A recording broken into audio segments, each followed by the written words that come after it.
Awesome. Good morning, everyone. Welcome to today's webinar, Zero Empty Spaces, Reimagining Vacant Spaces as Creative Main Street Infrastructure. My name is Kristen Lopez. I'm the Senior Director of Programs here at Connecticut Main Street Center.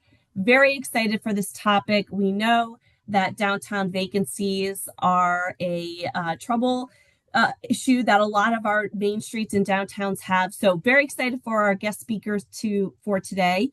But first, before we begin, just a few words.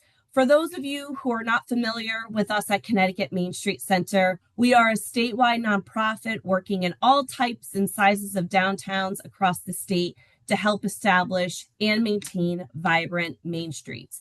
And we do this through helping communities improve their management capacity and implementing best practices. We do this through a variety of ways, like our field services, education training, events advocacy, and so much more. And we invite you to join our 80 plus communities around the state committed to improving their downtown by becoming a Connecticut Main Street Center member. And if you're interested in learning more about that, you can check out our website, ctmainstreet.org. Of course, special shout out to Liberty Bank Foundation, who is supporting this webinar today. We are very grateful for their support. And with that, I'm going to open it up to our guest speakers, Evan Snow and Andrew Martineau, of co-founders of Zero Empty Spaces. Evan, I'll stop sharing my screen and kick it off to you. Thank you so much. We're visual people, so we like to show a little bit beyond what we can tell. And we certainly appreciate your interest in making the time. So myself and my business partner, Andrew, are truly arts advocates, community builders, and placemakers with backgrounds in real estate. I was a realtor, and Andrew was a marketing and regional director for the Westfield Corporation, one of the larger mall companies out there, where he had developed some vacancy management strategies and solutions for malls and shopping centers that he was responsible for as a way to increase traffic, create some positive buzz in press and social media content, and ultimately increase dwell time, which in malls and shopping centers, street level retail, and various corridors, when you're able to increase dwell time, you're able to increase the likelihood of people supporting other neighboring businesses and spending more money and increasing, sales per square foot and all the benefits that come with that. So Andrew had initially created a commission-free art gallery in an underutilized portion of a food court in one of the malls he was responsible for. And that idea and some other resources and platforms that we created to utilize underutilized real estate space led to the creation of Zero Empty Spaces before COVID. Our main street in downtown Fort Lauderdale, if anybody's familiar with Las Olas Boulevard, which runs from our downtown to the beach, had about 19 vacancies pre-COVID, which was a lot. And the rent per square foot was pretty high. And we were doing a lot locally. We had a good relationship with our mayor, who actually is from Connecticut, Dean Trantellis, who's a supporter of ours, support of the arts. And we approached him and said, hey, Dean, we want to see about, taking some of this underutilized space, this vacant space, and making artist studios so local artists have space to create and collaborate affordably outside their homes. Because in Fort Lauderdale, like many places, including Connecticut, we have a little bit of an affordability crisis. So we thought, to ourselves, we put our thinking caps on and thought, what if we could, unlock all these closed doors to have no more empty spaces? And what if we can make this one of the most affordable places for artists to be able to create and collaborate in? We didn't get into this to make the most amount of money possible. We truly got into this to solve a problem. And we thought, what if we could just be one point of contact with the landlord, who doesn't want to deal with a bunch of artists and co-tenants that we'll get into. What if we could be one point of contact with the artists that don't want to deal with the landlord and the maintenance and the insurance and the utilities and all the things that they have to do? And what if we could just be one point of contact with the community, because we speak all of those languages and know how to translate them so they don't get, miscombobbled. So we approached the primary property owner of our main street, which is the Los Olas company. Always heard that this gentleman was a tough cookie. He gave us a meeting. It took him 3 minutes. He said, sure, I'll give you a space. He gave us a space that was vacant for 3 years. That was 3,000 square feet that we ended up putting about 10 local artists in that all had their respective followings and collectors and supporters. And based off the novelty and the uniqueness of, at the time, this was a new concept, activating a vacant space to create studios for local artists. We received a lot of positive buzz and press and social media content that drove a lot of traffic. We ended up having the widest attended grand opening of anything in our city's history, over 1,000 people spilling out in the streets, just based off the novelty of these are local people in the community who generally would be creating at home or in an industrial warehouse district in the part of town where the rent's generally the cheapest, but now they're on our main street. So that space received a lot of fanfare, Instagram content, more and more press coverage just kind of kept coming out of this first space. And 3 months into it, a gentleman came in and said, I like the buzz and energy. Can I get the landlord's number? Spoke to the landlord. We're not brokers. We don't get a commission. We're doing this on a month-to-month basis until the property gets a permanent tenant. And that gentleman ended up signing a permanent lease. And then the landlord moved us to the next space that he had in mind. That was 5,000 square feet. That was vacant for 5 years. That had a big bank vault in the middle. That was very difficult to lease. And literally the same thing. We put even more artists in there. 3 months into it, someone came in, said they liked the buzz and energy in the space, asked for the landlord's number. The concept was proven, and we've now gone on to open 34 of these locations over the last 6+ years across 5 states. And how it works, as I mentioned, pretty simply, we serve as one point of contact with the property owner, developer, landlord. We assume the liability for the space. We provide our own certificate of insurance, which we found, and property owners and developers told us, helps lower their excess insurance premiums that they're subject to when properties are vacant past 60 days, because the property is now subject to increased vandalism and maintenance. We take care of the utilities, so we take them off their P&L, and we're in the space daily, so we're keeping it active, we're maintaining the space.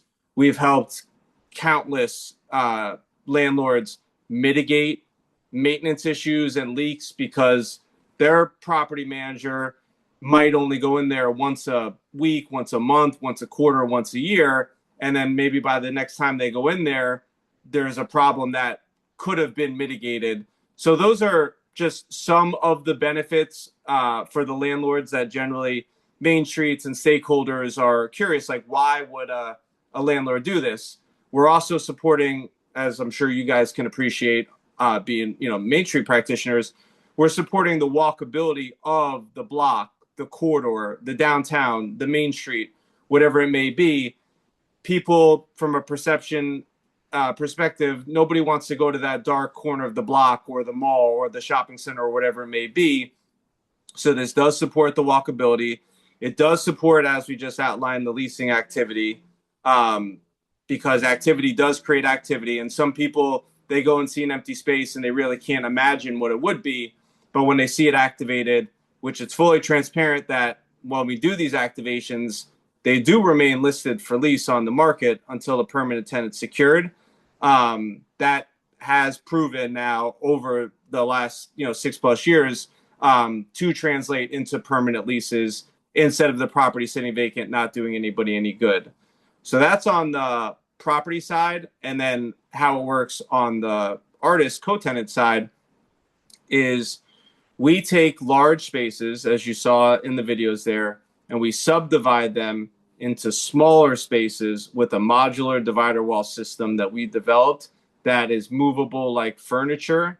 that they're 8 feet tall, so they don't require architectural drawings and it's not an extensive drywall build out that requires extensive permits and extensive planning. We're able to do a 3,000 square foot space in 1 to 2 days with these walls that click together kind of like IKEA. So we take 3,000 square feet spaces.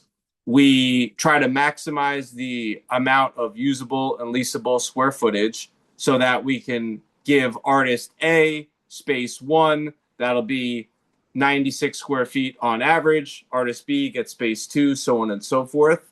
And then, of course, we leave the ADA walkthrough, egress, storage, utility room, bathroom, so on and so forth.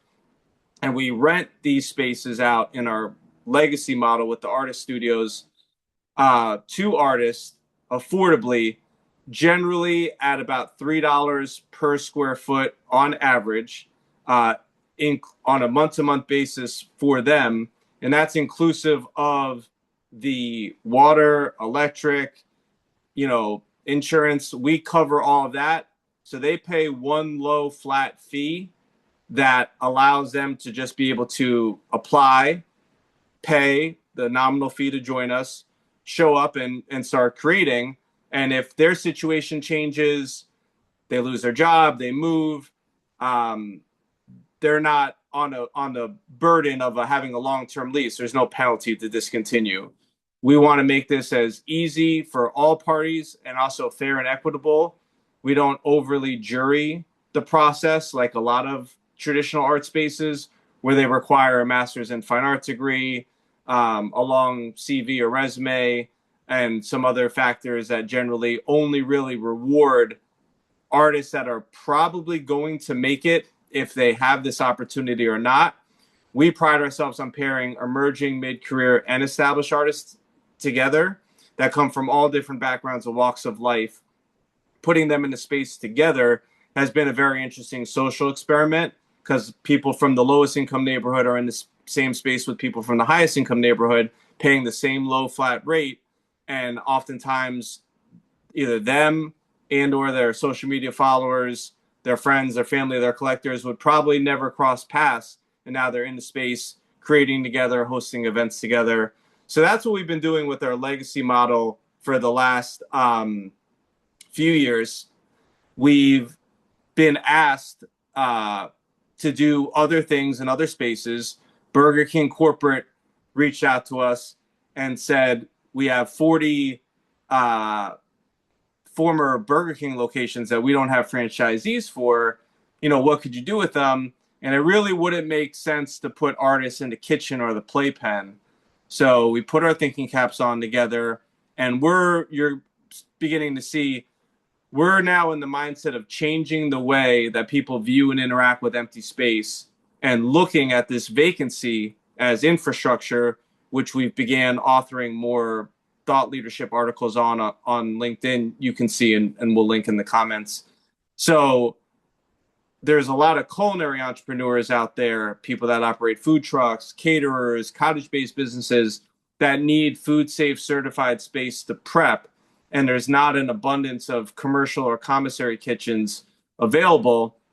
So if a former restaurant, has a working hood system and walk-in cooler and ideally some kitchen infrastructure, we're piloting taking those spaces and doing ghost kitchens, which if you're not familiar, when you go on Uber Eats or DoorDash or one of the delivery platforms and you see a restaurant that you've never seen locally in your community, you've never seen their brick and mortar, it's because their brick and mortar is not public facing.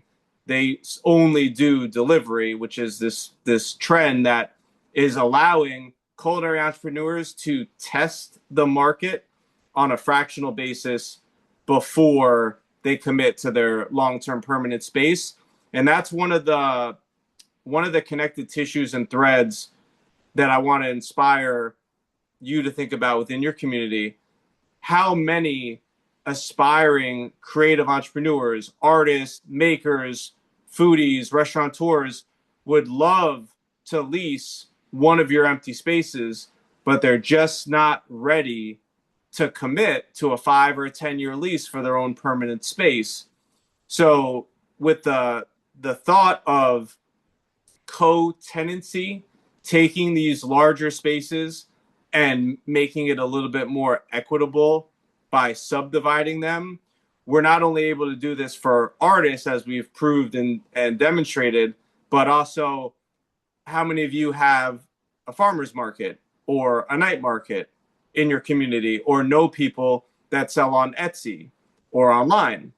But come wintertime, I know not every farmer's market continues to run. So we're also proposing the same option, but for emerging brands and makers, people that make the handmade soap and jewelry and fashion designers, giving them a micro retail opportunity that ideally the goal is, and I believe some of you in Connecticut have tried retail incubators, or some of your cities have tried retail incubators, but this is a true launch pad opportunity for these emerging brands and makers to test the market in a fraction of a retail storefront before they make that long-term commitment.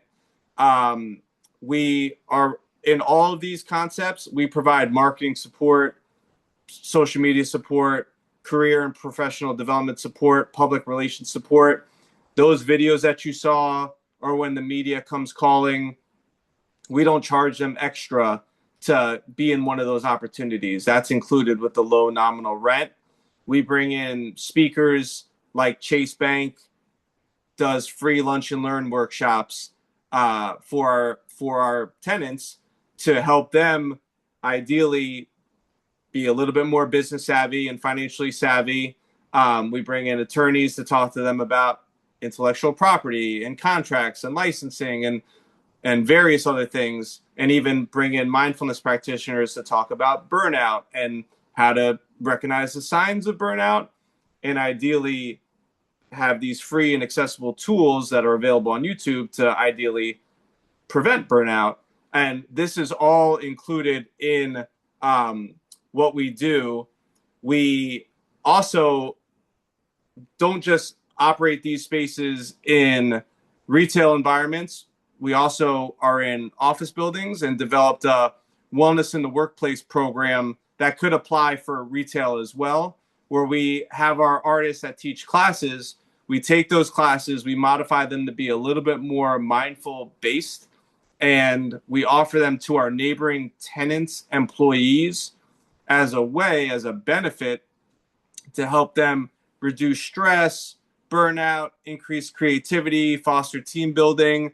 And we're, as you're beginning to see, really big on creating these win-win-win solutions that, in that instance, helps our teaching artists get more classes and workshops going.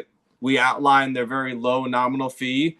And for some of these neighboring tenants of ours, it helps them not only attract future employees, but also retain employees, because now you're working environment where not only can they take these classes, but they're even exposed to arts when they walk to work or walk on their lunch break every day. So these are just, once again, some of the benefits of having spaces activated instead of sitting vacant.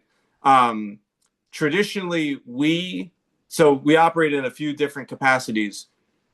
We can work with property owners directly, do everything, the lease negotiations, the build out, and all of those things. And then our business model is we get the spaces significantly discounted, generally for $0, while it's not generating any rent, handle all of the carrying costs, the build out costs, and then we collect the rent, which is, obviously the margin is our business model above those costs. But we also know a lot of main streets, economic development offices, downtowns, business improvement districts. They want to have their own storefront activation program. And as I'm sure you guys heard at the Main Street Conference, or if you go to IDA or NLC or strong towns, there's emphasis now on forming storefront activation initiatives. Vacant to Vibrant in San Francisco, Seattle Restored in Seattle. But, it's a great idea to have the plan, but who's going to, run the program when everybody on the stakeholders team is generally maxed out with their bandwidth and their responsibilities? So we've developed solutions where we can help. If that is a goal and a plan, we can advise on what we do, and we can even do it on behalf of the stakeholder. And instead of some of these programs traditionally being an expense, we can have them become revenue generators and have the rent flow to whatever stakeholder wants to do it, the main street, the city, and just charge a small management fee for administrating it. So generally, if this is of interest, process would be we would have a conversation. Ideally, we'd have a conversation with you one-on-one first with your main street. Ultimately, it does come down to getting the first property owner developer to say yes. Once we have that buy-in and we review the information virtually, we do some due diligence. We review their certificate of insurance information to make sure our insurer can cover it, and generally they can. We'll draft a preliminary letter of intent to make sure that we're all on the same page with those terms and agreements, which, just to reiterate, we do require a $0 lease, once again, while the property is not generating anything positive, which obviously we're now helping them save money and increase leasing activity. And we do require a 6-month guaranteed runway before we go month to month with a 30-day notice to vacate. And that's really the only provision that we can put in place so that we don't put a bunch of time and money and resources into doing this. And then month 2, the space gets leased and we would have got left holding the bag. And generally, as I'm sure most of you know, permanent leases take months to come to fruition anyways. And if you have a space that's vacant for over a year, it's generally not a problem to give that minimum 6-month guaranteed runway. So once we kind of come to the letter of intent understanding, we will look to schedule a site visit to ensure the space is feasible beyond reviewing information online, do our measurements. We also take the time to meet with local stakeholders in person, beforehand, virtually. We let them know what we're coming to provide, that we're not, coming to take from the grant pool. We're coming to bring resources. And then generally from there, once everything, works out, and we'll come to actually executing the lease or licensing agreement, we will submit for our permit, business tax receipt, certificate of occupancy, whatever it may be in that city. Some cities processes are longer, some cities processes are shorter. We welcome, support on how to navigate those processes. And once we submit those permits, have our lease and license executed, we start marketing the space and what's coming.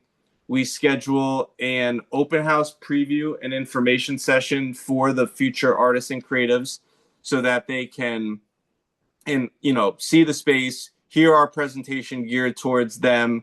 The spaces are numbered. They have the prices outlined. We generally will come in on a Wednesday or Thursday, build out until Friday, schedule that on a Saturday afternoon, list it on all the local event calendars, do a press release that fortunately the media generally likes to cover.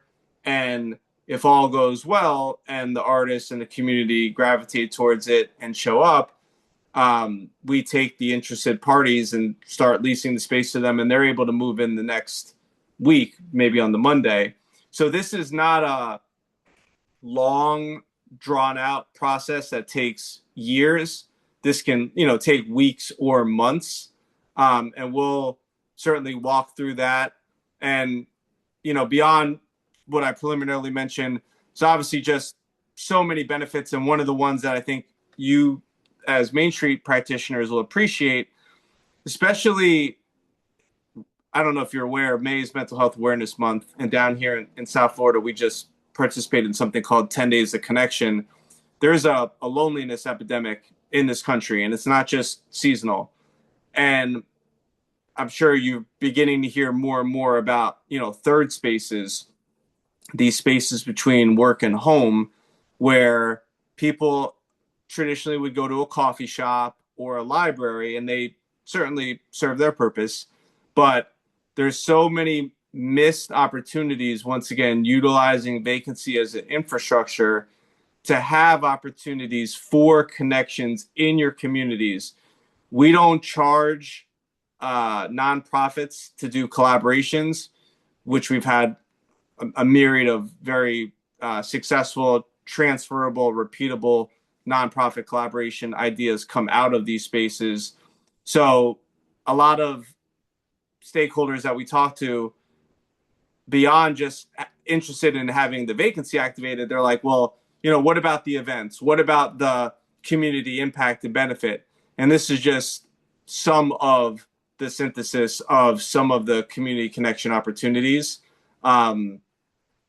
We also, fortunately, do a pretty good job with the social media and the marketing content. So we're able not only to increase our reach, but we also collaborate on social media posts with our, collaborators and stakeholders reach, to help, extend, to let everybody know about these opportunities. And we also do things like host podcasts with the artists, and other stakeholders to help tell their story, to further amplify the message. And these are just some of the various byproducts and benefits that are kind of baked into the activation, at no, additional cost. This is just the nature of what we do. As I was alluding to, one of the more successful nonprofit collaborations that came organically out of the space, our local symphony had approached us and wanted to do something new, unique. They weren't even sure what they wanted to do. And they told our artists that they had instruments that could no longer be played. And they asked if we'd be interested in painting and embellishing them and doing a fundraiser that was called Musical Masterpieces, where those instruments were created in the studio, displayed and previewed in the studio before the grand event, which was the opening season event at our signature performing arts center in Palm Beach County, where 50% of the proceeds from these musical masterpieces went to the symphonies, support their education program. 50% of the proceeds supported the local artist, and they raised over $50,000 just in the first day alone. Could that have happened without an empty space? Sure. But this one initiative generated countless press stories, which have a value. You can't, we like to say closed doors don't generate positive press. So if you have like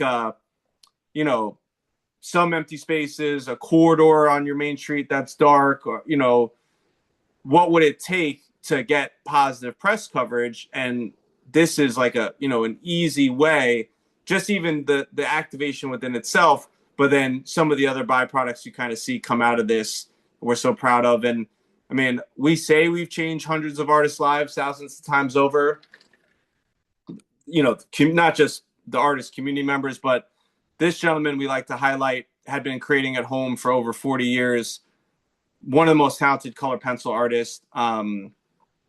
And he just was not getting to that proverbial next level.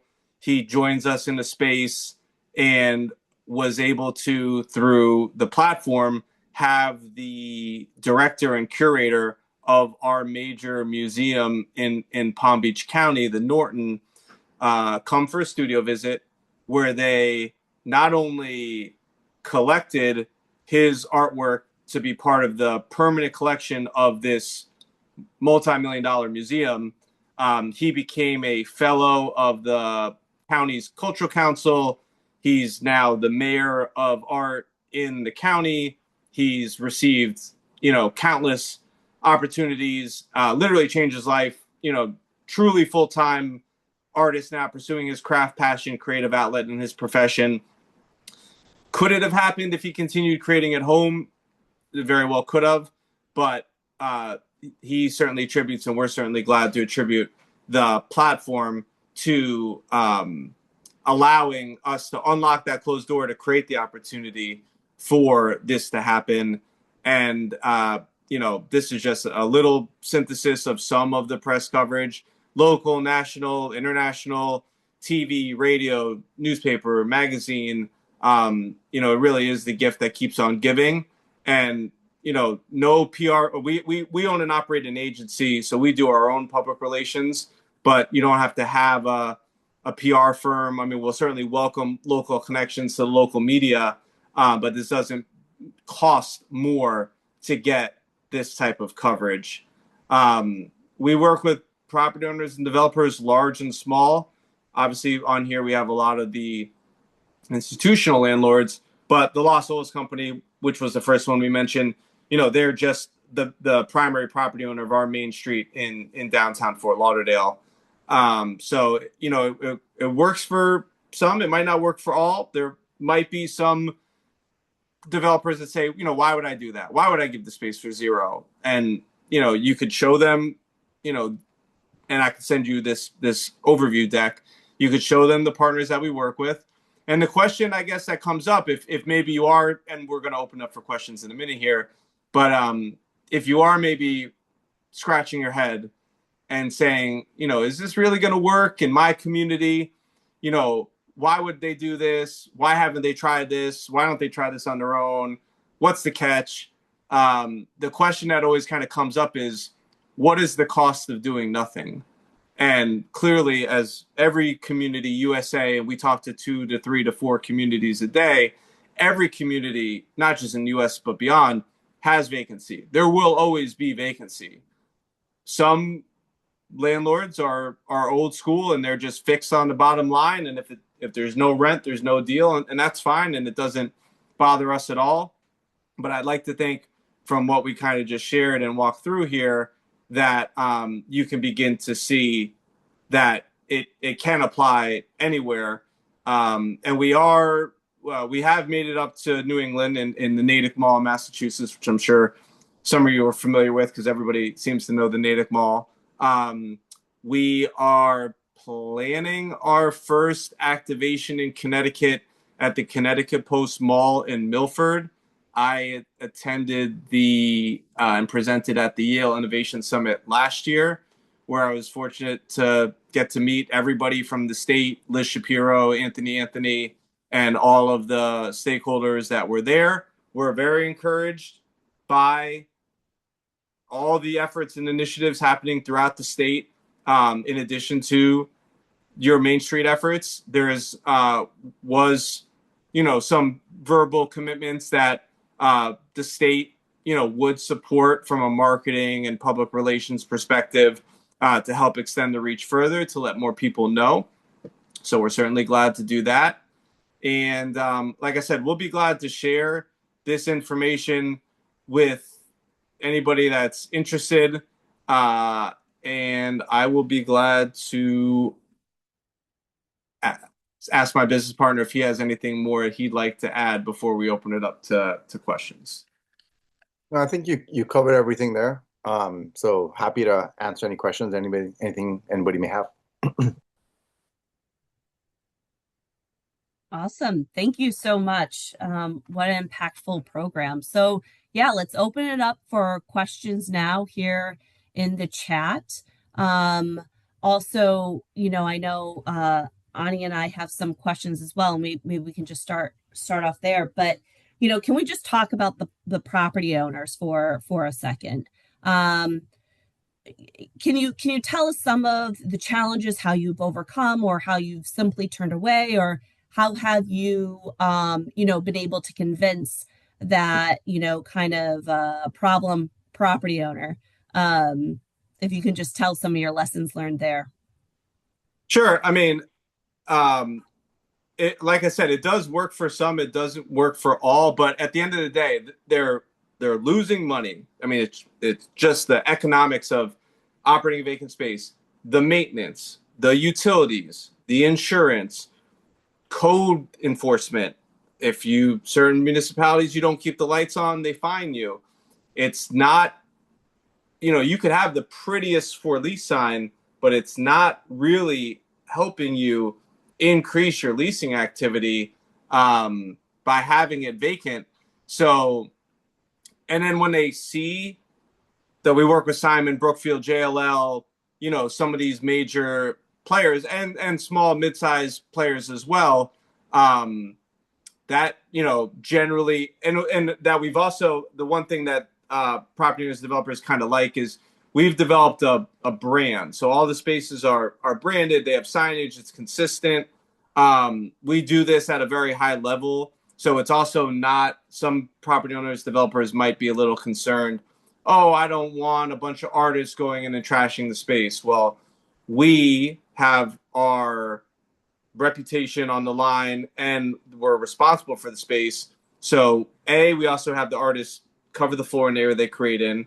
B, most of the painting happens on our modular divider walls that we provide that we can repaint. And we ensure them that we return the space back to the condition that we found it in. So that kind of makes it a little easier for most of them to kind of sink their teeth into. And then when you show them, in lieu of them being able to see one of the spaces, when they see these visuals, like some of them say, like, how, we wouldn't pay for this. Well, great. You don't have to pay for it, property owner and developer. You just have to provide the space for us to make the magic happen. So, like I said, it works for some, it doesn't work for all, but we're certainly glad to do it with those that appreciate it and want the benefits of the activation. Yeah, and so what I'm hearing from you is, speaking that language, right? A lot of these property owners are driven by the financial, opportunity. So the cost of not doing anything, but then also it's de-risking the opportunity. And you had also had mentioned providing your own insurance and things like that. And so, speaking the language and de-risking are definitely, I think, a lot of ways that we should be approaching a lot of things for, for experimenting and new ventures in our downtown, how we can get new businesses in, yeah. So we have a question here from Lauren. Do you plan these installations at one location in an area at a time, or can it work to program multiple spaces across a neighborhood simultaneously? Great question. So since we have these other activations now, we are getting into master tenant and master lease conversations where we can do multiple spaces simultaneously. The goal really is to plant the flag in a community and then have it spread. The first space might be 20 minutes from somebody's house, but then maybe the next space is 5 minutes from somebody's house. And because the artists and the creatives are on month to month, there's no penalty to discontinue. So yes, we do have the ability and the desire to do multiple spaces to get to 0 empty spaces. And glad to discuss what you guys have in your community. Mhm. How do you recruit your artists to fill the spaces there? And if you could talk a little bit more about the standards that you have for artists. You say you're not overly juried, but maybe talk about that recruitment and who actually gets a space. Sure. We have an application process. Your name, your bio, some images of your work. Without overly jurying it, like I said, we truly do reward artists of all backgrounds and walks of life. So we market the open house preview, and then in the marketing the open house preview, we're posting organically and paid social about the concept, about the artist benefits, these videos and stuff like that. We do event calendar listings for that open house preview. We do the press release, which generally does get some positive media coverage, letting people know in the community what is coming. When we do our stakeholder engagement, we do try to connect with like the local LAA, local arts agency, Liz Shapiro's office. God bless her. They did already start connecting us with some of the art guilds in the Milford area, like Fairfield County. So we'll have conversations with them. Sometimes we join as a business tier member to support them, and ideally have them support us by spreading the word.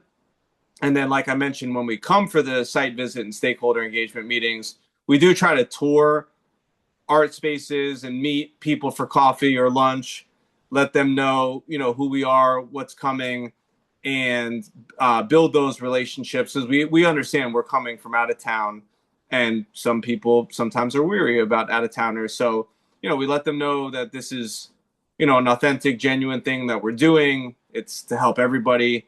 And so we generally appreciate when people help share, especially through their newsletter, email, website, social media, stuff like that.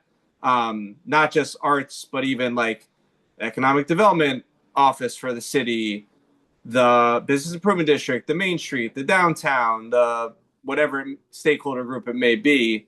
And then there's obviously word of mouth as well.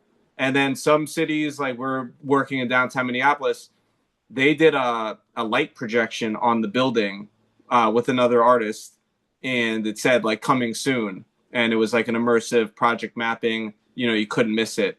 So it were a bunch of different tactics, but yeah, we worked to try to get the word out. Excellent. Are there any of these spaces, including your ghost kind of kitchen model, are there any of these spaces in Fairfield County Waterbury areas as well? If not, will you consider these areas in the near or distant future? Are any of our existing spaces? I think that's the question, yeah, and to enter those markets if you're not Yeah, there. not yet, but that the first one that we already have a space identified is the Connecticut Post Mall in Milford, which I guess is next to Fairfield. We did talk to the mall in Stamford, who did provide some space to us, but we wanted to start in Milford first. We are glad to consider any and every community. We do generally need to go to some cities where there is not necessarily the most density. It's not only Hartford or New Haven, but we do just generally need there to be local creatives in the community that will gravitate towards the space to make it a sustainable win-win-win. I know that there's some rural communities where we have options that we can work with you on to ensure the likelihood that it will be a win-win-win. And we do need, understandably a little bit more stakeholder support to do some of those. But we've also talked to State Rep Kara Rochelle's office for a while now over the last couple of years, and I know she kind of represents some of the more rural parts of the state, and we are actively working to offer our resources so that we could do this anywhere, not just Stamford, Greenwich, New Haven, or Hartford. I mean, it does sound like your process is a bit responsive. So if you are in one of these areas and you're interested, I think the first step is to reach out, to you and you can have that, you know, discussion. Yeah. Do you require specific open hours? A good portion of our downtown retail property is dark, starting at 5 on weekdays and most of the weekend, which adds to the problem of empty spaces. Yeah, great question, Shannon. I was thinking the same thing too. If you have requirements of when people need to be active in their space. So we require at a minimum the property is open and active daily between public hours of 12 and 5 p.m. Artists are generally in there before and after. We generally give them 24-hour access so they can come and go as much as they please.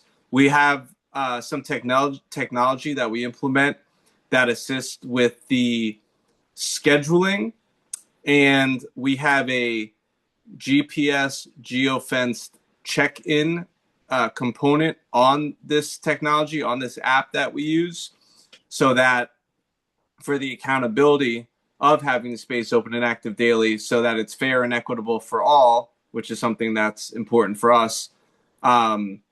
You can't be at home and say that you're checking in at the space. You actually have to be at the space.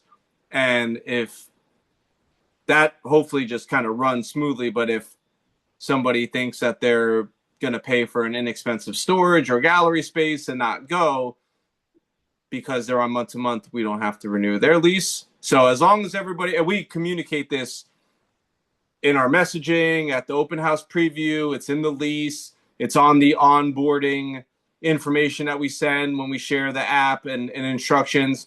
So it's not a mystery that they have to keep the space open and active daily.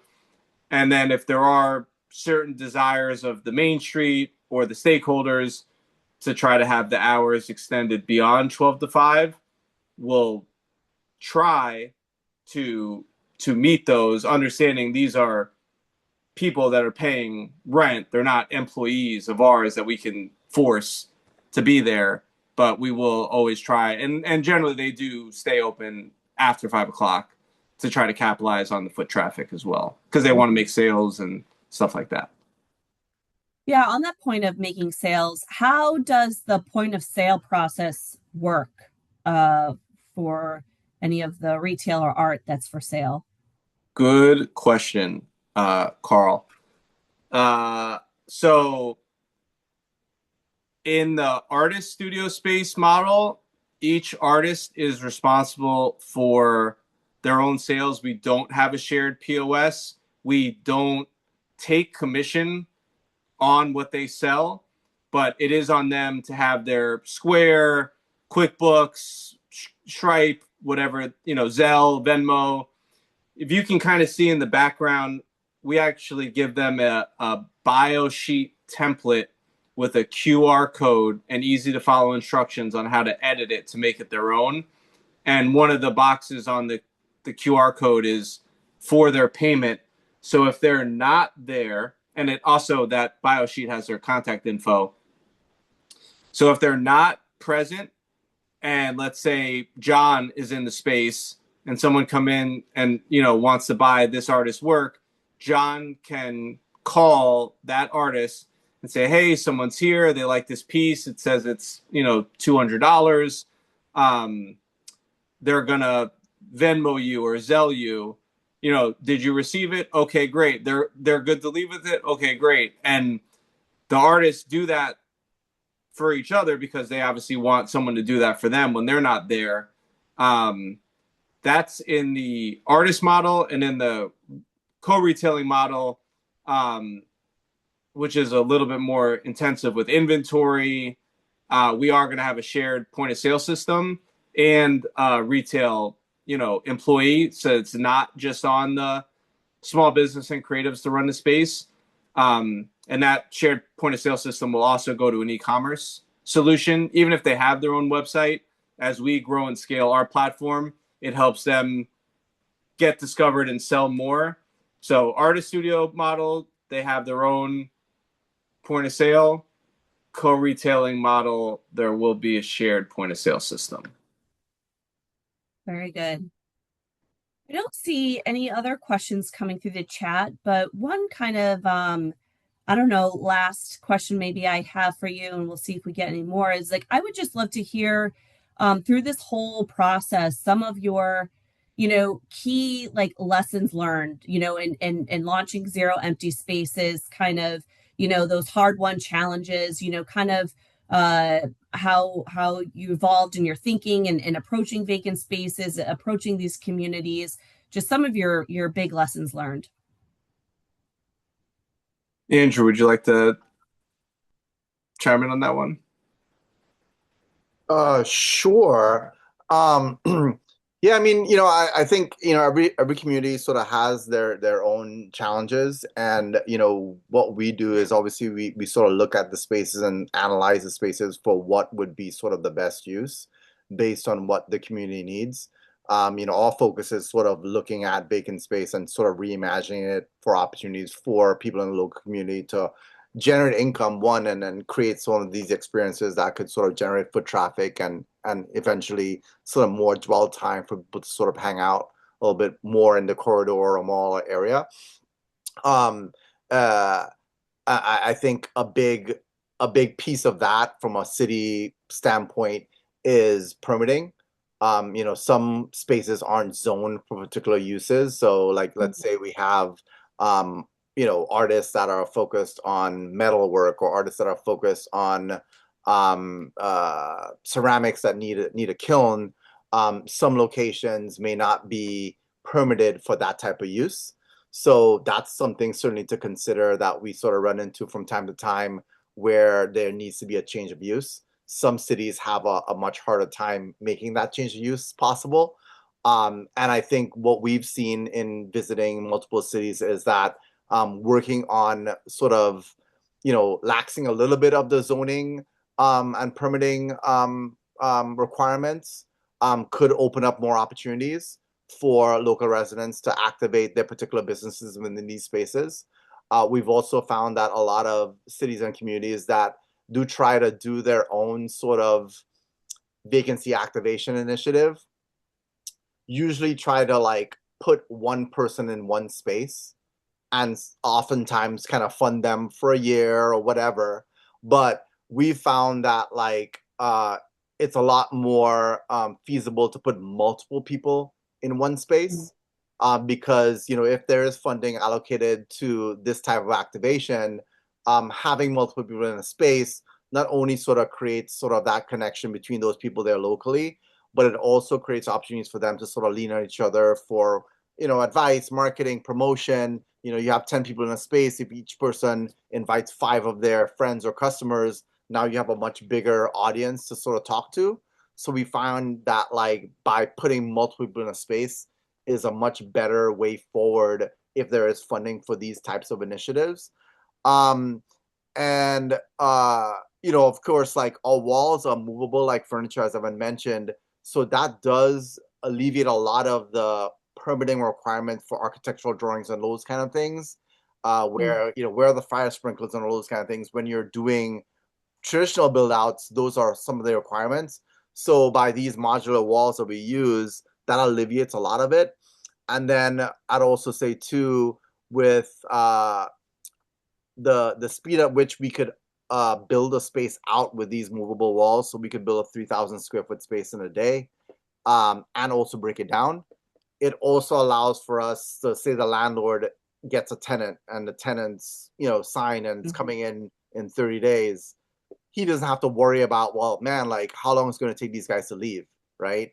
Because a lot of times if you have someone coming in, they do a traditional build out, their walls they put up and a bunch of different things that they put up that now have to be broken down, we could break down very quickly. So in terms of a strategy to sort of activate a corridor, and with the hope of someone coming in and signing a permanent lease, which is the hope for all of these landlords, is that we could kind of break down and move into the next space. And so some landlords have done that with us, where we've kind of been in one space, that space gets leased permanently.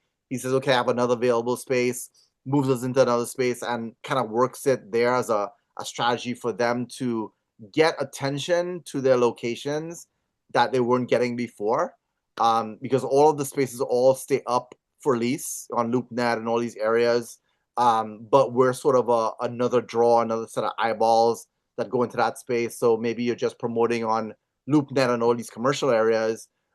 With us, you're sort of getting into a whole nother space where, maybe you're in the lifestyle section of the newspaper, or maybe, the local TV station or newspaper comes out and talks about this landlord partnering up and giving opportunities to these local residents, whether it's culinary operators, artists, makers, and all those kind of things within these spaces. So it also kind of forms a closer bond with the local community.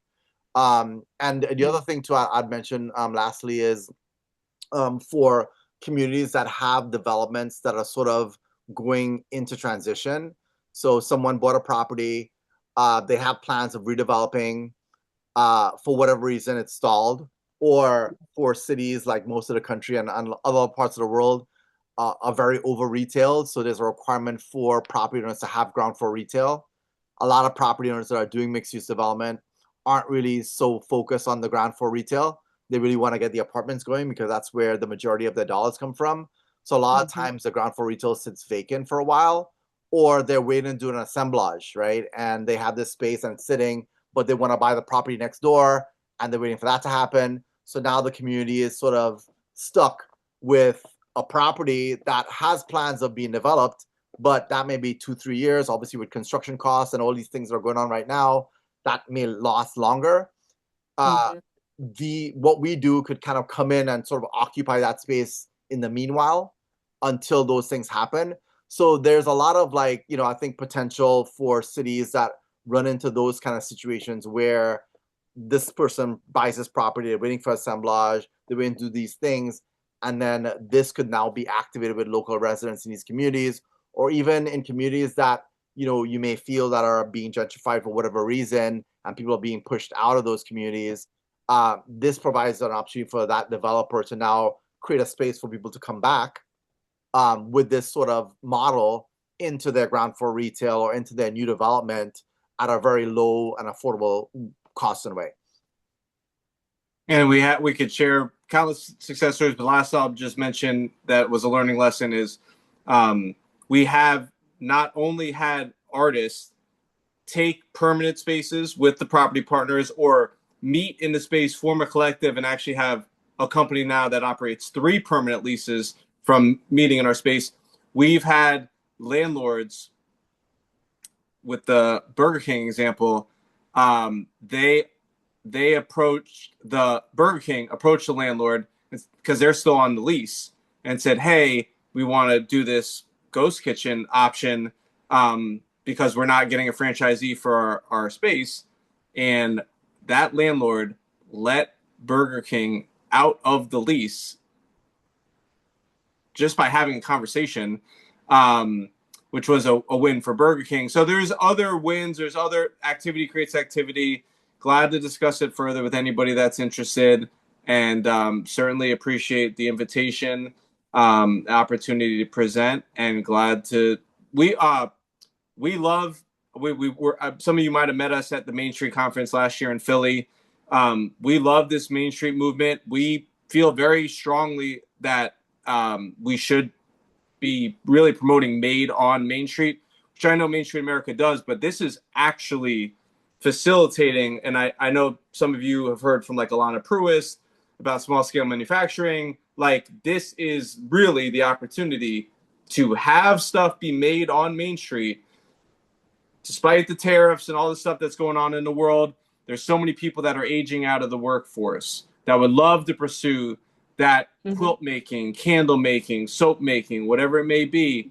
We have so many retirees and seniors and widows that, this for them gives them purpose, getting out of the house, feel like they're going to work because they kind of are. So it really is the gift that keeps on giving. You can see we're very passionate about this work, and we're certainly glad to share with anybody that's interested, and certainly appreciate the opportunity. And big thank you to Michelle McCabe for everything that she does, and all of you guys at Connecticut Main Street, and great job hosting and moderating, Kristen, and we certainly appreciate it. Thank you. Thank you guys so much for giving us some great ideas and things to think about and possibilities.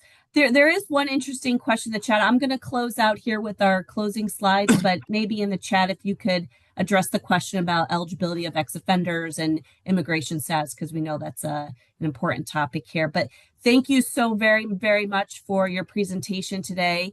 And I'm just going to sign off with a few slides here. Upcoming events that we have: State of Maine 2026. This is our annual gathering where we'll be bringing all of our insights and observations that we've seen across the state the last year and having some really engaging panel discussions. So we hope we see you there. We will have our next webinar in July. This kind of is a back to basics Main Street 101. Great refresher for those of you already doing the work, or for your board members or advisory board members, or if you're brand new to this world of Main Street, you are more than welcome to join us. And lastly, we have our Main Street Accelerator applications are open. This is a fantastic program to help your community make meaningful progress towards projects and initiatives that you have in your downtown. So we hope to see your application come through, but if you have any questions, please email Ani in the meantime. And with that, thank you so much. Thank you to our speakers. Thank you to Liberty Bank Foundation. And when you sign off, you'll be prompted to take an evaluation. We really appreciate your feedback and comments. Take care of